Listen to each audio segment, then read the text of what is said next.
Hey y'all, can I talk with y'all for a minute? One thing I've seen today that not many people are talking about with how the gig economy is shifting is an increase in pay-to-work services, such as flex jobs and fucking Upwork. And, like, what do I mean by this? Well, the services that you can join for free, but if you actually want to get a gig, you need to actually pay for them to even, like, let you apply? Like, it sounds crazy, right? But, like, if you're lucky with a lot of these sites now, you're lucky that you can browse the jobs for free, but it comes actually up to actually, like, applying, you need to, like, pay them, especially in the case of Upwork. You need to buy these things called connections that are, like, virtual currency. Yeah, because that's what we needed with our gig economies. We needed fucking cryptocurrency. I mean, these corporations are so fucking greedy, and they know that we need work these days, and a lot of times it's desperately. Like, a lot of people nowadays rely on the gig economy to, like, make their main source of income, and the fact that they're able to just, like, limit people's ability to even apply for stuff behind a paywall when a lot of these people probably don't even have money to pay for their own food is, like, really fucking evil. And this is also a entire field of work where workers are already overworked and underpaid. Upworks themselves tell you on their own website, by the way, that depending on how much you make, you could be paying them anywhere from nothing, or 0%, to up to 15% of all your earnings that you make on the website, including bonuses from the companies that you apply to. And bear in mind, this is the same site that costs around 15 cents in order to send a single application to any company that's listing jobs on their website. It's really, really ridiculous. And like I was saying, these credits you can find on their website. It tells you that they cost roughly 15 cents USD, and I saw one that took like 20 credits to even apply, and it had a application acceptance rate of 59%. Like, this amount of money that you're spending, it isn't even, like, guaranteed that you're gonna get a job from it. So it's like you're paying to gamble with work. Like, if I wanted to gamble, I'd go to a fucking crypto casino, not onto your shitty job application site. I personally do really hate the online platforms when it comes to job markets, such as Indeed and other stuff like that, because it depersonalizes you as a person, and it makes it easier for these companies to reject you, because they don't have a face that they're rejecting, if that makes any sense to y'all. But at the very least, with websites like Indeed, they don't charge people to apply. Like, at least applications on Indeed and some of these other job aggregators for, like, non-gig work don't charge you to use them, with a few exceptions, flex jobs being one of them, and that's because they know that a lot of people seek remote work, so they're like, oh yeah, we can just charge people for that shit. And, like, Indeed may have, like, premium services, but that's mostly for companies to get applications much faster through their advertising services on their website. And sometimes it costs, like, $15 for these companies per application they receive. And that's supposed to be their more, like, financial option. But at least it's not, like, the actual workers paying for this shit. One other thing I want to talk about, right, is that, like, these gig economy websites and applications like DoorDash, Postmates, and Instacart, they also run ads.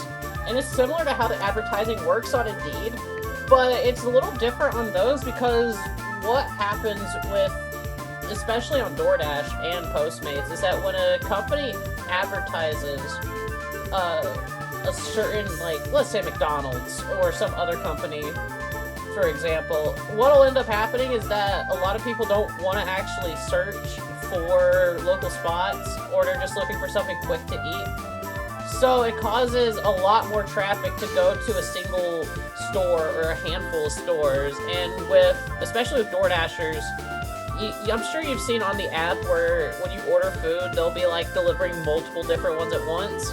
Yeah, a lot of the times those come from the same location, so it ends up hurting the rest of the people working on the app too, because then they're not able to get as much work because it's all aggregated into one place. And I don't even blame the DoorDashers that take multiple orders at once from these single stores, because DoorDash is known for being really shit when it comes to paying their workers. Like, there's no benefits, there's very little pay. They don't even like reimburse you for gas a lot of the time, and then like as a customer they're charging you like all these different fees that don't actually help the drivers. And Postmates is a lot of the same with that. I do put the blame on corporations and with the system that we're currently in, because like our system has allowed corporations to do this, basically going into late stage capitalism. And with the recent gutting of social security nets like Social Security, and even food stamps and disability, and also the fact that they hadn't even been like maintained properly for like well over 5 years, and even though a lot of what they were given during COVID was gutted since then, what we needed wasn't a cut with those services. We needed those services to be expanded, because it's very clear that the way that the modern economy works, it's not caring for anyone. And we're really seeing that a lot with the gig economy in particular, because historically speaking, gig workers don't even have the same protections as a lot of 9-to-5 workers, because a lot of the way that labor laws are written are specifically designed for people that are on a fixed schedule, and gig economy workers tend to be on the outside of that. Like, they don't get federal holidays, they don't get paid time off, they literally have basically none of the protections that a traditional worker will have. And let's get into a little bit of history of it. Upwork was created back in 2014, and it was formed when the companies Elance and Odesk underwent a merger. And throughout their existence as Upwork, they have had controversy after controversy. In 2020, Upwork purged 1.8 million accounts on a website that had like 14 million, which, doing a bit of the math, that's over 1 in 10 workers. And the reason that they gave for it was that they wanted to have, quote-unquote, more experienced freelancers to make their company appeal more to Fortune 500 companies. Like, this shit is unbelievably scummy and evil.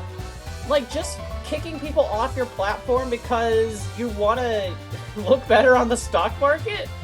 Like, I'm sure we haven't heard that before. Don't remind me about all the times that it's happened. Also, there's other gig work sites out there too, like Arise, that have been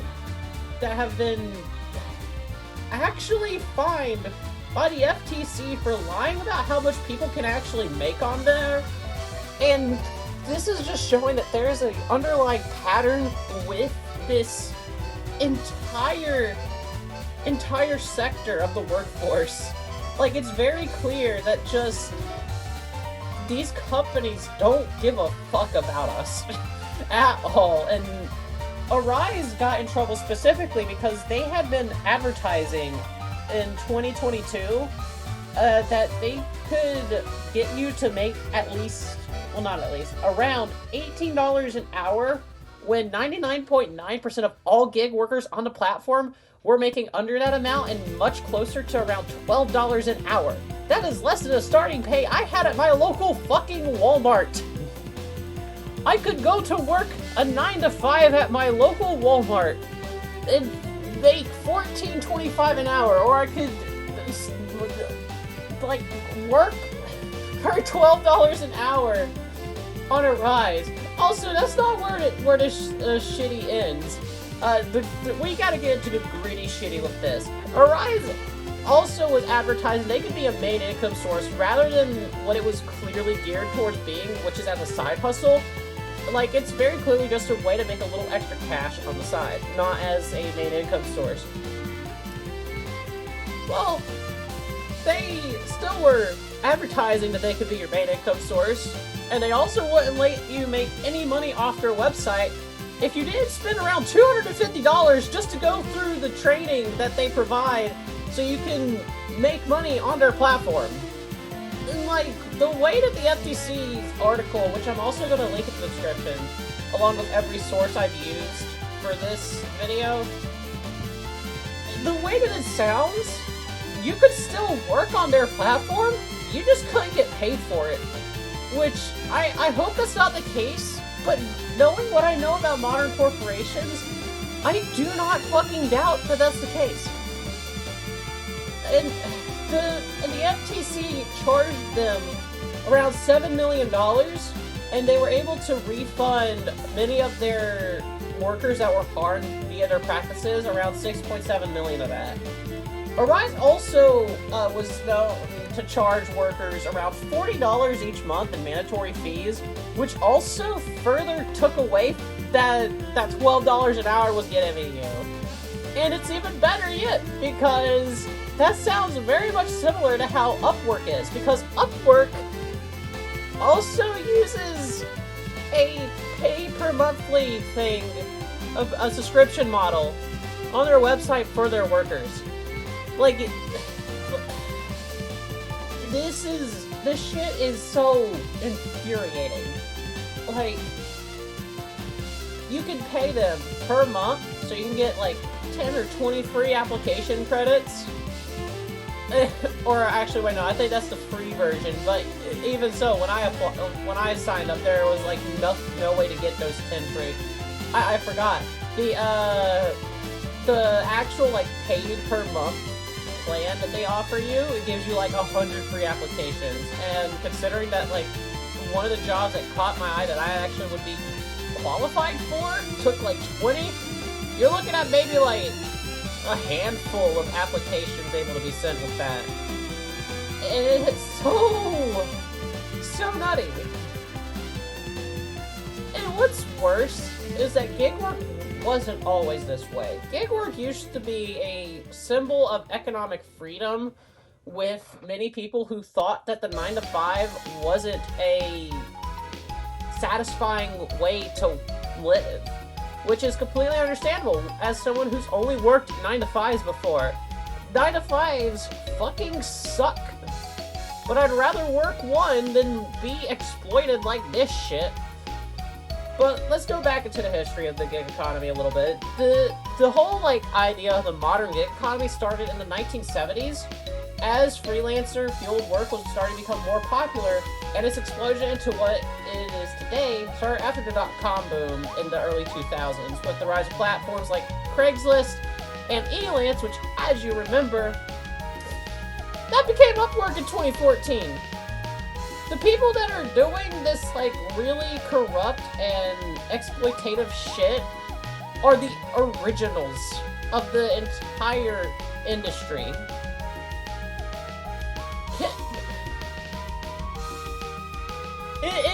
It always comes full circle. People make something good, it catches on, they make a lot of money, the growth slows down, and then what they do is that they then make it so cheap to run that they make even more money by spending fucking nothing. That's not what the idea behind capitalism originally was, but it's always what it ends up going back to.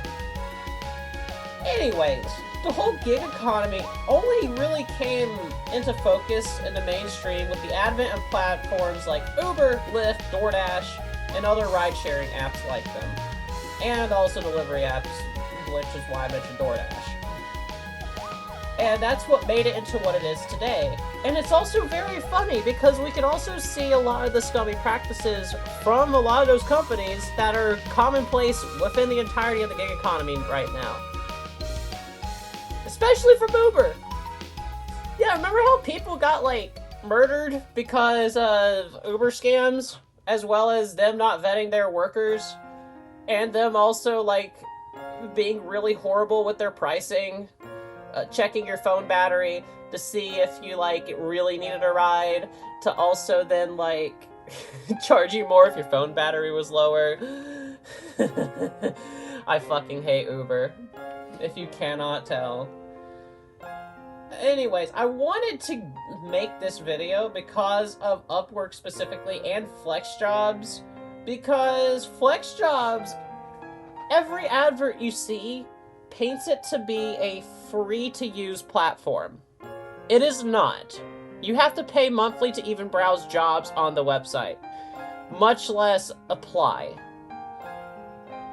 I personally feel like that a lot of these platforms that do this should be punished for it. I feel like that there should be regulation in place and that they should be fined for false advertising, because they do not make it clear in their adverts that you need to pay to use their services. And even Upwork still advertises as being a free-to-use platform, but it's not. And it's very clear that they're not once you actually apply. And what's even better is that these platforms also like to have your personal information and a lot of times it is for tax reasons, but they like to have your personal information. They like to have your social security number, and they do have you put in your 1099 forms, because that's the tax document for doing freelance work. It's a whole thing. Anyway, the point I'm getting at, these platforms, they are charging you so much, and yet they're also not giving you assurances that you're going to actually make money, and when they do, they are lying. They also have a massive scam problem, including recently on Upwork, there have been reports of increased amount of check fraud scams that are going around. Including ones where they'll have you do a simple job, and then they'll claim that they paid you too much for it, have you go to your bank, and then, like, give them a refund for a mass amount of cash, and then the check will bounce, and then you'll be, like, $3,000 in the hole. It's fucking insane. And what's even better, 90% of the time, these companies, they do not give you any form of recourse. They don't protect you. They're charging you, they're not protecting you. Like, something needs to change. Like, if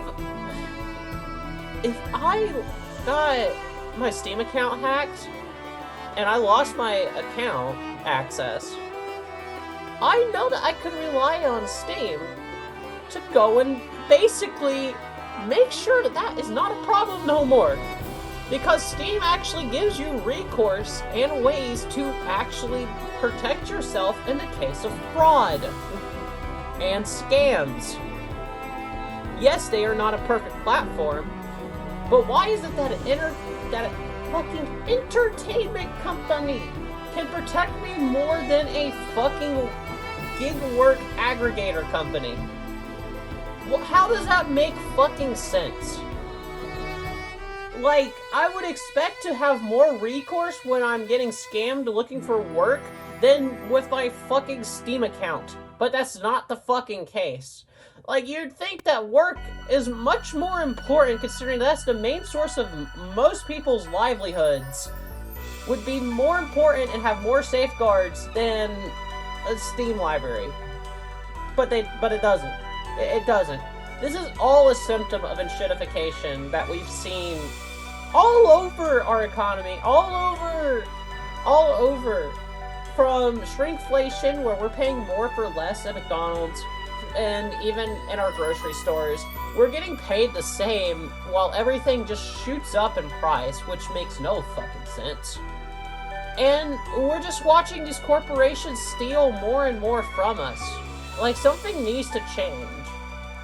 And here's the call to action. If you get mad at shit like this, like how I do, even making a shitty video like how I am right now, because I know I'm not a very good video maker, but this is an attempt. I don't want to make a, like, really long video, because I even put in my script, like, I could get into the whole history of Uber, especially with the scams and all the controversy behind it, but I don't feel confident enough to make an hour-plus long video, and this one's already looking to be at least 20 to 25 minutes long. But what we need to do is that we need to be vocal, we need to boycott, we need to fight Enshittification via any means that we have. We need to fight this. And remember, everyone, any single win against Enshittification is a win for everyone. And always remember, we are not free until we are all free.